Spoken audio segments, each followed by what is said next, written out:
రెండు తెలుగు రాష్ట్ర ప్రజలకి ఎరికే అన్న. సరే, ఈ అంశం పక్కన పెడదాం.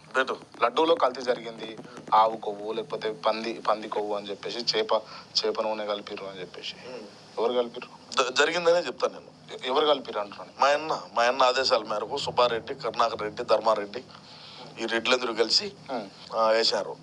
అంతెందుకు కావాలని వేసిరా? అవును. పొన్నవాళ్ళ సుధాకర్ ఉన్నాడు, పొన్నవాళ్ళ సుధాకర్ రెడ్డి తెలుసా నీకు? పొన్నవాళ్ళ సుధాకర్ రెడ్డి చెప్పినాడు, పందికు వచ్చి 1400, ఆవుని 300 అంట. మరి ఆవుని వేచారా, పందుకు వేచారా అని చెప్పి అంటే అంత పవిత్రంగా చూసుకునేటటువంటి తిరుమల తిరుపతి దేవస్థానం యొక్క లడ్డూను అపవిత్రం చేయడం తప్ప కాదా? 100% తప్పే. ముఖ్యమంత్రి స్థానంలో ఉండి కావాలని చెప్పేసి డబ్బు కోసం డబ్బు సంపాయాలా? పుణ్యక్షేత్రాల మీద ఏం అమ్ముతాం కావాలంటే తమిళనాడుకు. మేము 2024లో అధికారంలోకి వచ్చి ఉంటే తిరుమలైనా తమిళనాడుకి అమ్మేసుందాం. అటువంటి ప్రయత్నంలో ఉన్నాం మేము. మాకు లెక్క కావాలా? దాహము లెక్క ఆడించి వచ్చాది అంటే ఇంత చీప్ ఎట్లా బిహేవ్ చేస్తారని. ఇప్పుడు మా అన్న మతం ఏంది? నేను ఇక్కడ మతాల మధ్య ఏం చిచ్చు పెట్టేదానికి రాలా. నీ మతం నీకు గొప్ప, నా మతం నాకు గొప్ప కదా.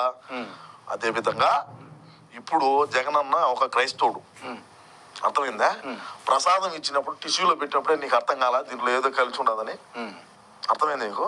నువ్వు ఆ బుద్ధి అర్థం చేసుకోవాలి. నువ్వు దానికి ఆన్సర్ ఏం లేదు, నువ్వు అడగబల్లే నేను చెప్పాలే. వదిన తీర్థం తీసుకుంటుంది ఇట్లా అంటది, ఇటు కారిపోతుంది. గుడిలో వారిని మేము అధికారంలో ఉంటే వెంకటేశ్వర కలియుగ దైవం అయినటువంటి వెంకటేశ్వర స్వామి వారి సెట్ వేసుకున్నాం ఇంట్లో 5 కోట్లు పెట్టి. ఏం రాదు తిరుమలకు, ఏమెందుకు వస్తుంది? ఇప్పుడు టీడీపీ అధికారంలోకి వచ్చింది. ఈ విషయం మీద పోరాటం చేసి క్లియర్ చేస్తారా, లేకపోతే అదే కంటిన్యూ చేస్తారా? ఏంది కొవ్వు కలుపుడు, ఆవు కొవ్వు పంది కొవ్వు కలుపుడు ఇప్పుడు మళ్ళీ మార్చినారు కదా. ఇప్పుడు తిన్నావు నువ్వు తిరుమల లడ్డు ఎట్టున్నదో? గతంలో ఎట్టు నేను చూసావా? ఆడే అర్థం అవ్వాలా? నిజంగా కలిసిందా అంటే 2 కాల్సలా. పందికు సపరేటు, ఆవు నెయ్యి సపరేట్, ట్యాంకర్లు సపరేట్ అయిపోయినాయి. 2 మిక్స్ చేసి అయితే పంపిలా. ఎందుకట్లా? అంటే మిక్స్ చేయకూడదు కదా, ఏది కావాలంటే అది వాడతారు పైన. అట్లా 2 ట్యాంకర్లు పంపించాం. అయితే నువ్వు అనుకున్నట్టు పందుకువ్వు, ఆవు నెయ్యి 2 మిక్స్ చేసి ట్యాంకర్లో పెట్టి పంపిలా. పందుకు సపరేట్గా పోతుంది, నెయ్యి సపరేట్గా పోతుంది. అట్లా పోయినాయి. అది కూడా దగ్గరలోనే తయారైందని నేను నిన్న మా పార్టీ వాళ్ళు చేశారని. ఓకే, వైసీపీ నాయకులు రానున్న రోజుల్లో జైల్లోకి పోయే అవకాశాలు ఉంటాయా?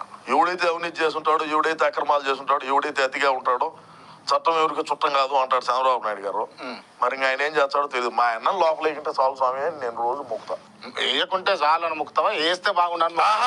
వేయకుండా ఉంటే చాలు. మళ్ళీ ఆయన ముఖ్యమంత్రి కావాలి కదా. ఆయన ముఖ్యమంత్రి కావాలని చెప్పి నేను ఆయన అయితే లోపల వేయకూడదు స్వామి అని ప్రతిరోజు గుడికి పోయి దండం పెట్టుకొని టెంకాయ కొట్టుకోవచ్చు.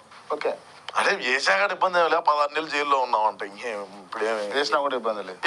నేను పార్టీ నేను నా పొద స్కంధాల మీద వేసుకో మోస